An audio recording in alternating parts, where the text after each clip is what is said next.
So this morning I asked for help, and so I was feeling a little bit frustrated, and I just wrote, "I need help." But when somebody reads that, they can see it in so many different contexts, and unless they know you uh, or have an idea who you are, they can take it multiple ways. Um, Anyways, I'm out here in the milpas right now, the cornfields, the agricultural fields here near Mom's house. I needed to go for a walk, so I came out here for a walk, about 2 miles from Mom's house. And with my luck, I'm probably sitting on a rattler's nest here somewhere, or a tarantula nest. So I got to be careful, or a bee's nest. Oh, that's a bug. That's a fly. No, that's some kind of bee. Okay. Anyways, so I was standing over here, not too far. Maybe you can see over there at the end of the path here. There's some cows over there, and I was just admiring the cows and wondering, is that a female cow or is that a male cow? And I mean, I can see things hanging down there, but I can't see that well. So, anyways, I started wondering about these cows out here. So I guess they'll be eaten, and then I started thinking, do you eat male cows or do you eat female cows, or do you drink milk from female cows and then eat the cow? I don't know. I'm almost vegan, so I don't eat too much of this stuff. I think I've eaten a couple pieces of beef with Mom's soup, when it was cold. But anyways, okay, so that's the cow situation. But I was thinking to myself about, I started getting frustrated with some things because, for those of you who are watching this videos, you know my situation. If you've been following me, you know where I'm at, what's going on. If you don't know who I am and you're curious and you really want to know, then I would suggest you either pick up the phone and give me a call directly or send me a message through Messenger. There's no need to post a bunch of questions on Facebook here back and forth, because that's, to me, just it's not really personal, really. I mean, if you want to communicate with somebody, communicate with them direct. Just give them a call or send them a message. That's my opinion. And actually, I was having a conversation with somebody the other day, and it made me think of two people that I've had as friends, and have known for one for about a little over a year, but don't know them well, but just met them momentarily, and then saw them in action through Facebook, through social media. And then the other character I've known for going on 20 years now. But we're the type of people that we pick up the phone. We call somebody. I want to talk to somebody. I want to hear your voice. I want to communicate with you directly, not hide behind the social media, because we all do that. I mean, it's a new trend. It's probably been going on for 10 or 15 years now, and we have to be honest. We have to admit this. We hide behind our social media. Why? I think in my case, it has a lot to do with laziness. Sometimes you get overwhelmed with too much stimuli, and that's another thing. That's the social media thing. That's too much stimuli. So, but I still prefer to talk with somebody. If I'm going to reach out to somebody, I'm going to pick up the phone. Most of the time, if I see something on Facebook and they're asking for help, or it looks like they have a little issue or problem or something going on, I don't even comment on Facebook. I just message them directly or give them a call, and then we get things done a lot faster. I mean, instead of going back and forth. So anyways, that back and forth on that social media, it can wear you out. It can tire you out. And I think that happens to a lot of people. And that happens to me also. I'll admit to that, But back to the asking for help thing. I think what has happened recently, or today, is that I stopped for a moment and said, hey, you know what? I need help. Because I do. I mean, I'm in a situation where I'm not going to get from point A to point C unless I have a good partner, or some partner up with somebody that can help me out. Now, there's a couple of people that have been helping me out, but they're getting overwhelmed, and they're doing it's either they're also struggling. So I don't want to persist asking them for help or letting them help, because they don't have that energy to give. They just don't have it. So I needed to reach out to other people, and I mean, I could talk to some people, and I have, but once again, we sometimes don't realize how important it is when somebody says, hey, I need help. Or maybe they don't even say it like that. They don't say, I need help, but you see it and you know them. And if you know them, then you know that they're struggling. So you lend a hand. You're there. And sometimes it's not even a physical hand. I'm here to listen. What do you have? What do you need? How can I help? I'll be there. You know, and that doesn't happen very often anymore. Or maybe it doesn't happen. It hasn't happened in my situation for a while. But and that's okay. It's not a complaint. It's just an observation, and that probably has to do because I don't generally ask for help very often, uh, because we've been programmed not to. We've been programmed to, just keep doing what you're doing. Just wake up, do this, do that, and you're going to be fine. But the reality matters that we cannot, none of us, we can use these cliches. Oh, it takes a mountain to raise a child. Okay, yeah, sure, you can use that cliche for all sorts of things, for this over there and for that over there. But then when it comes to something more specific that involves yourself or you or somebody you know, then maybe those cliches go out the window. They're just, and that's why they call them cliches, because they're just cliches. People love to throw those out there sometimes because I don't know, because, well, I mean, they were said and implemented by intelligent people. I mean, I believe that's an African uh, saying or something like that. But, and anyways, rambling right there. So, um, I needed help. But I'm going to deviate here for a moment. I know that my situation doesn't compare. It's not about comparing. It's about looking at one situation and looking at somebody else and saying, you know what, I can take a moment to breathe, take a walk out here, but that person can't. They're really struggling. They really got problems. They really got issues. I'm going to go help them because you know what? In me helping that other person over there, my problem is done. It doesn't matter. It's over. I'll wake up tomorrow and continue doing what I'm doing with a pretty good attitude, maybe even a better attitude, because you know what? I stepped out and I helped somebody else that really needed it way much more than I do. And I think a lot of people that are watching this will probably agree to that also, or they've done that too. And a lot of times we don't talk about this. I mean, reality of the matter is that we don't talk anymore. People don't talk. We are on social media. I have what 423 friends on Facebook. I had like 1,400 2 or 3 years ago, and then one day no, not one day, but over the past several months, not of this year, but several months last year probably, I just started deleting people. I'm like, wait a second, I don't know these people. I've never talked to them. I have nothing in common with them. And even if I have something in common with them, they live like way over there, and I've never communicated with them at all. They were real estate agents. They were looking to network, which is what I was doing too when I joined Facebook. And that's the truth. I mean, I'm not going to deny that. I mean, we use social media for so many things. Everything is social media, and yet it has nothing to do with being social whatsoever. If anything, it's made us more anti-social.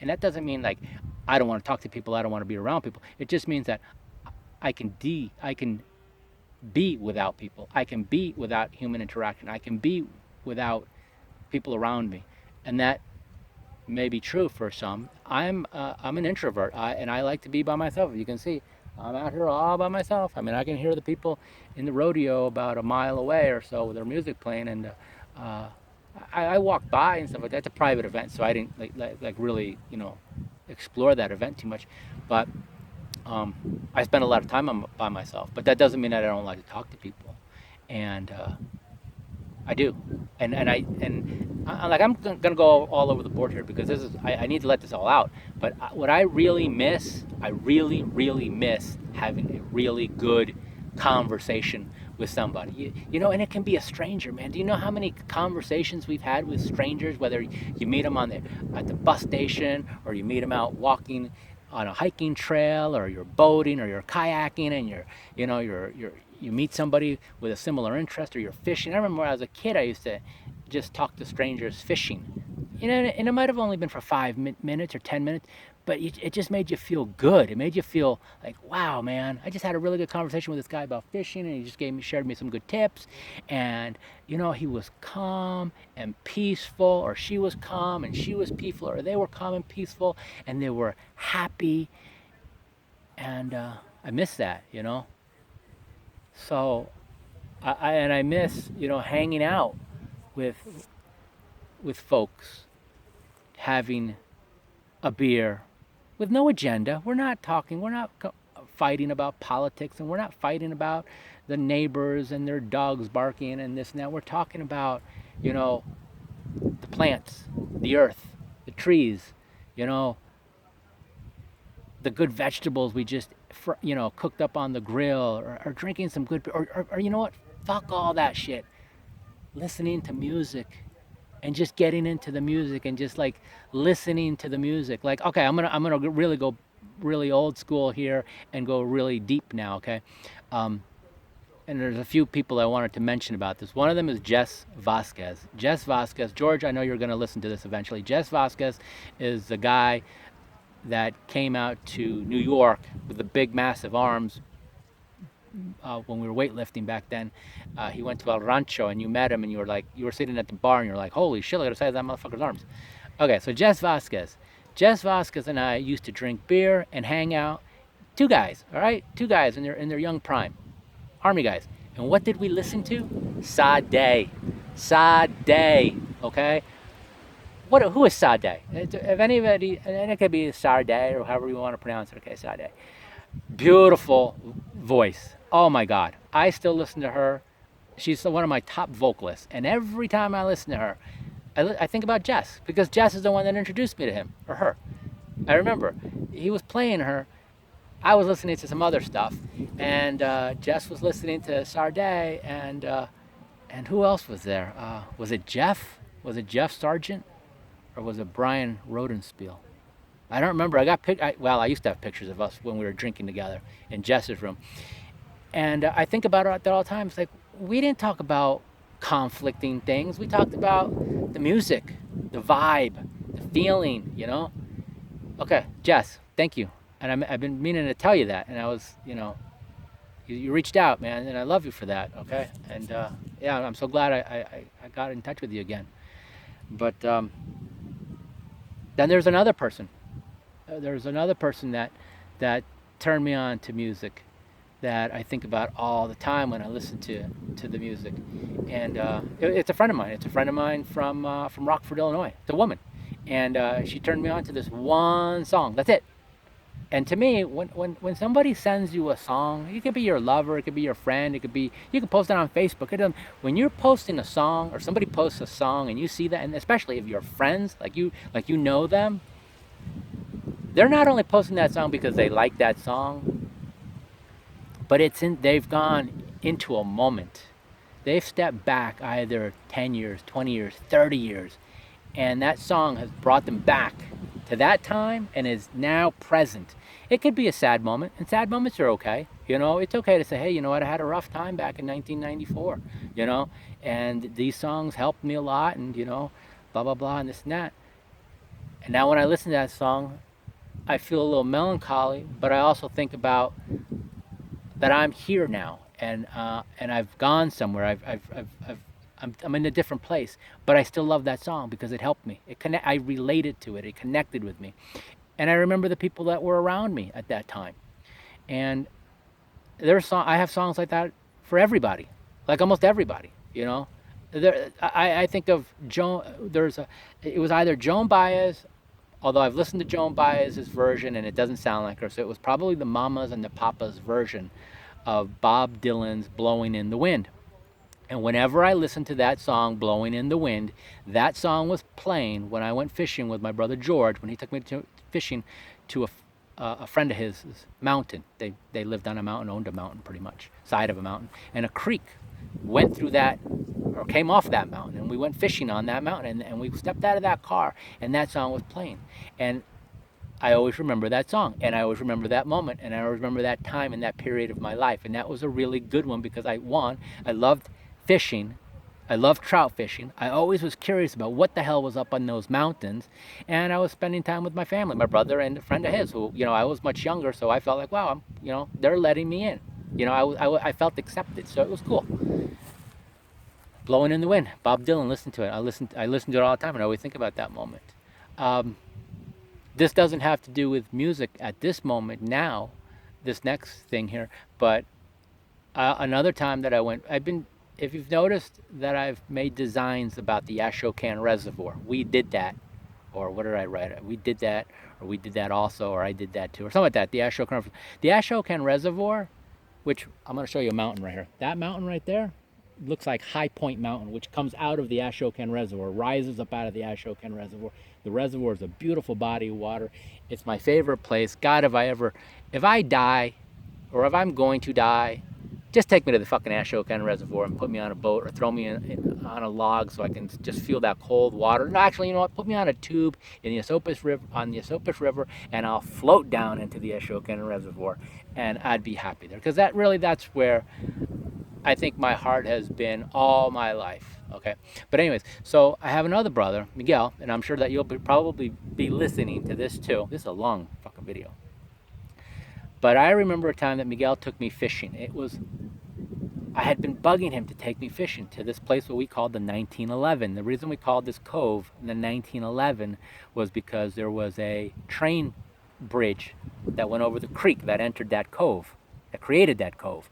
And it was dated 1911. Now, I could be wrong, and it could be actually 1914 or 1917, but I just remember in my brain as 1911. Where are you going? The 1911. Oh, we knew that was the cove in the reservoir where we either went swimming. That's Noel, if you're listening to this, Ruben also.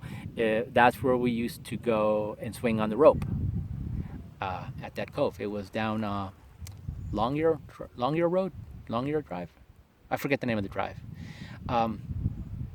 Basically, it was for you guys that are from Ashokan, you'll remember it was basically across the street from the Pine View Bakery, and there was also a little bar near there called Cecil's. Now, about 1974, 5, or 6, I think 3 younger people went off one of the little bridges there and killed themselves, like a 2 a.m. Accident. They had been drinking at Cecil's, so they died.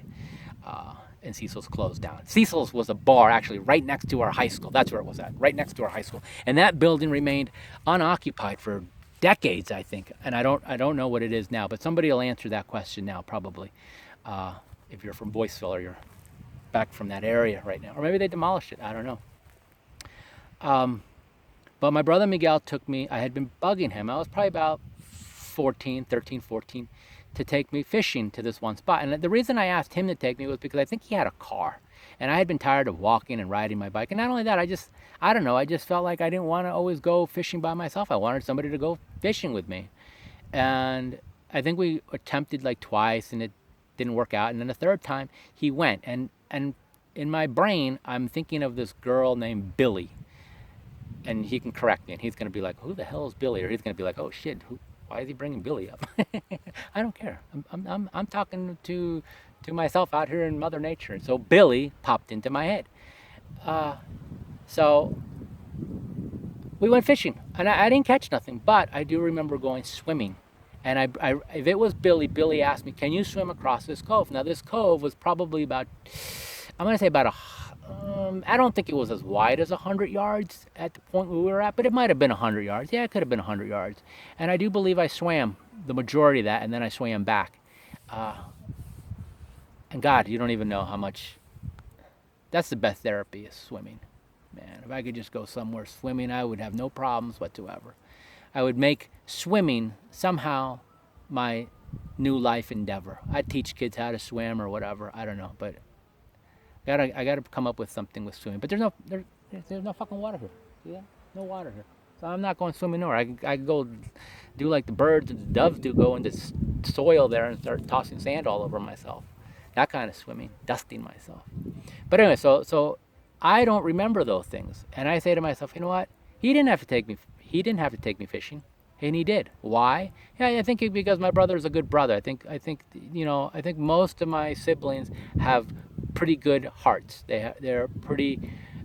They were raised well, and so even though we've all deviated and we've all done this and we've all done this and we all have our personalities, most people will say, hey, you know what? They got pretty good hearts, you know. They're there. That's the other thing. If you need somebody, when you want something done, you can just ask us. You don't even have to ask us. We'll offer, because it was put into our DNA to anticipate when somebody needs help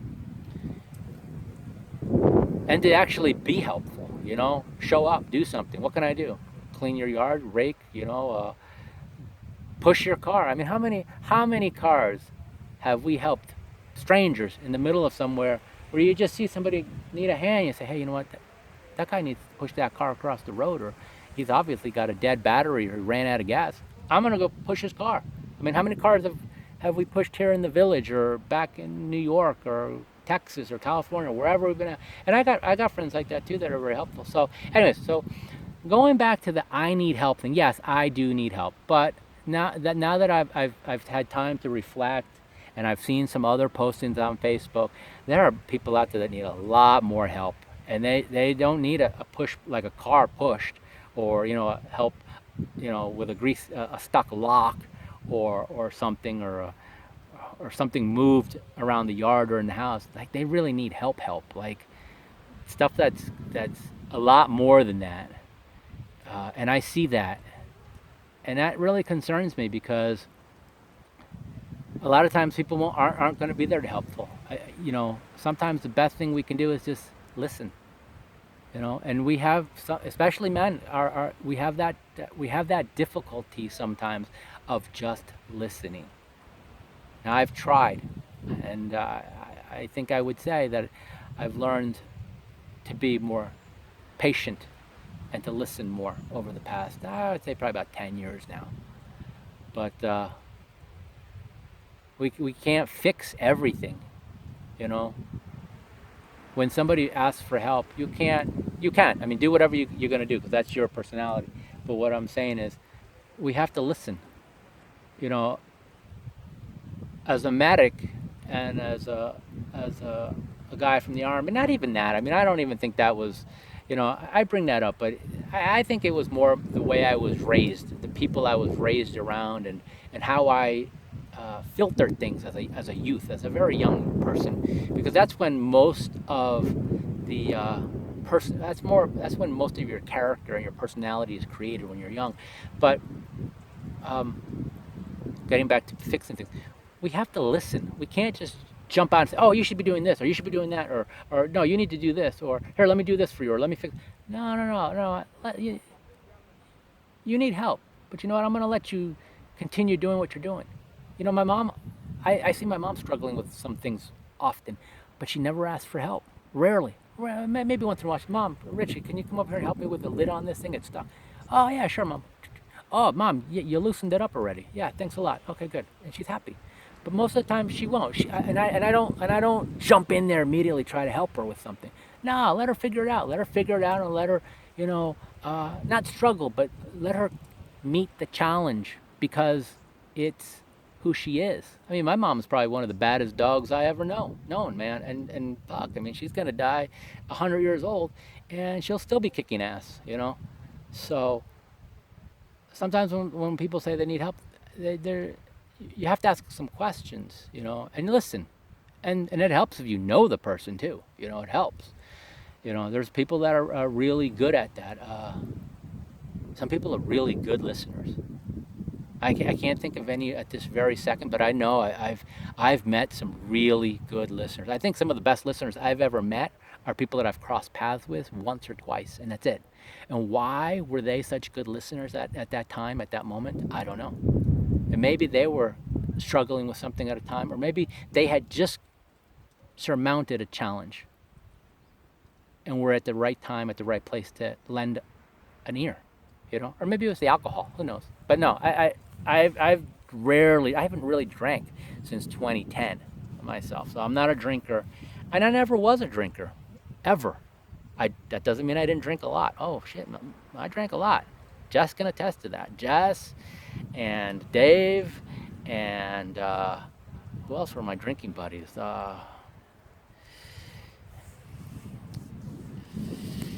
Brian, for sure, also. Chili Ralph, another one. Oh, Jose, definitely drank a lot. But I'm not a heavy drinker. Like, I drank because it was a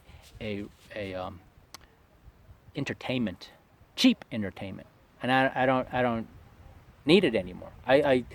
Mom and I were having a conversation the other day about drinking, and it's been almost a year since either one of us has had a beer. Like today, oh man, somebody just a little taco cart or somebody rolling by here with some cold beers. You know how that the glass clinks a little bit, and you can see the cold sweat coming off the bottle, and they cut the lemon, and the little lemon drop comes out, and they sprinkle the salt on it, and they squeeze it in there. Oh my God! And you're like, your mouth is just like, oh, it just does that knuckle. And right here, you get a knuckle right there. You get like cold beer knuckle. You know what cold beer knuckle is, okay? I'd drink one, but you know what? It's only the first one that's great. That's it. After that, the second one, it's okay. Don't need it. Don't want it. I'll drink it because it's there or it's being offered to me. But in hindsight, I always say to myself, I only needed that one, that really good one. And the other thing is, oh man, when I drink, people tell me all the time, they put a beer, 2 beers on the bar or on a table, and they turn their head, and mine is gone. I'm like, where the hell did it go? Because a 12-ounce beer usually takes me about 3 gulps to drink. That's it, maybe 2. And that's a problem because 6 beers can go down really, really fast. Now that's bad too, because 6 beers in 15 or 20 minutes or 30 minutes that's a recipe for disaster. Yeah, that doesn't happen anymore. Good thing that doesn't happen, because I don't have the system to do that anymore. When I was 20, 30 years old, 6 beers in an hour or 2. I was already drunk by that time, but I was a happy drunk, and I've always been a happy drunk. But that's back then. Okay, so all those folks that asked how they could help, well, here's the story. Okay, what I need help with, once again, if you know my situation, you know where I'm at, you know what's going on, you already have the big picture. The little picture is that I'm a designer. And I have designs that need to be seen.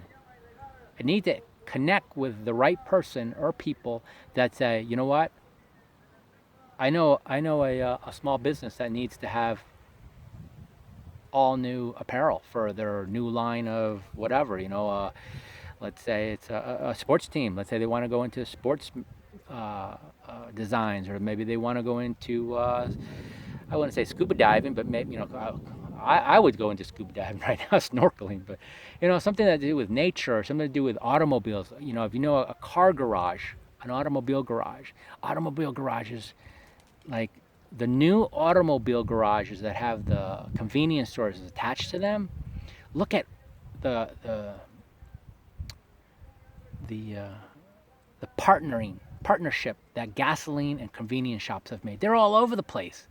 But now you go to a smaller town or a smaller village, and you see the mom and pop gas stations, and they have like a couple of little sad little, sundries and some chocolates and a pop machine. That's it. That's the clients that I want. Those, because I know those people need to grow. They need more design work. They need more color. They need more flair in their business, in their shop.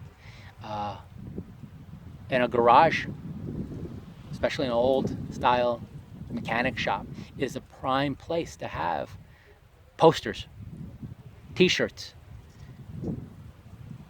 You know what that's going to do to it? That's going to add value to that business, interest to that business, and a different level of personality to that business. Because a lot of people sometimes go to a gas station or a mechanic shop, and it's really cold. Like they're already afraid of the mechanic and the owner, because they know that they're going to get hit with this really big, massive bill. Okay, so let's say to change a clutch is $500 or $600 or $750 or whatever, or timing chain $1,500. But if that business has that flair, and that owner has the ability to communicate with his clients in a friendly, fun way, warm way, then sometimes we don't look at that $1,500 bill as so bad. We might say, hey, you know what? I want to give this guy a tip. But you know what's a better tip? Buy one of his t-shirts, buy one of his posters, buy something that he's offering you. It might even be a freebie. You might even say, hey, you know what? Here, take one of my calendars, take one of my posters for your business, for your home, because it's cool. It's not just going to be a poster or a card that shouts Josie's Mechanic Garage or something like that. It's going to be something that you look at and say, That's kind of cool. I like it. Or it's funny. That's cute. I want that on my desk at home. And then down on the bottom, really small, it's just gonna say, hey, thanks for your business, Josie's Garage or whatever. Because that's the way I am. I want people to feel comfortable with me as a business person, as a regular person. I want people to feel confidence. I want them to feel comfortable. And I recently talked to a gentleman that is a business owner. And listening to, actually, when I first met him about a year and a half ago, actually it was 2.5 years ago, I got that vibe from him immediately. It's like, this guy is a nice guy. I would trust him I would start to trust him with certain things because of the way his demeanor, And I just talked to him recently, and we both concurred. Pick up the phone, man. Talk to the person. Why don't people pick up the phones anymore? I like to talk to people. Because when you talk to somebody, it tells them so much about you. Meanwhile, you could spend hours texting somebody, all you know is nothing about this person. All you know is that they need this, or they want this, or they're complaining about this, or blah, blah, blah. And there are very cold messages. It's like, in the 45 minutes that we texted 1,500 messages, we could have communicated all this in about a 3-minute phone call. And I would have learned so much about the tone of your voice and who you are and what you need. And it may have been way more enjoyable. Now, I'm not saying that texting is a bad thing. I'm just saying that we are letting go of our ability to communicate. We're losing that. And when we see people say, oh, well, I can write cursive and I can do algebra, but they can't even figure out how to use this and that machine or whatever, or they don't know how to do math. I'm like, they don't need to know how to do the math. They have this telephone right here that they've been texting you for 45 minutes on to do the math for them. Why would they need to learn how to do the math? And every generation does that to the previous generations. Oh, they don't know how to do this. Oh, they're lazy. They do that. My parents did it to me. My parents did it to, or their parents probably did it to them, and blah, blah, blah. It goes all the way up this chain, and we continue to do that. And that's another thing. So we got to stop doing that. We have to start saying to ourselves, okay, so frickin' Frack over here, or Dick and Jane, they can't do algebra or long division on paper, and they don't write cursive, but they can reprogram my cell phone. Hey, when I need my cell phone reprogrammed or have problems with my cell phone, I'm going to them, and they're only 9 years old. They can fix it. So I'm not going to talk bad about them because they don't know how to do write cursive. Shit, when was the last time I wrote cursive? I don't even remember. I don't even sign my name anymore. In fact, I don't remember the last time I signed my name. So, yes, it's good to know these things.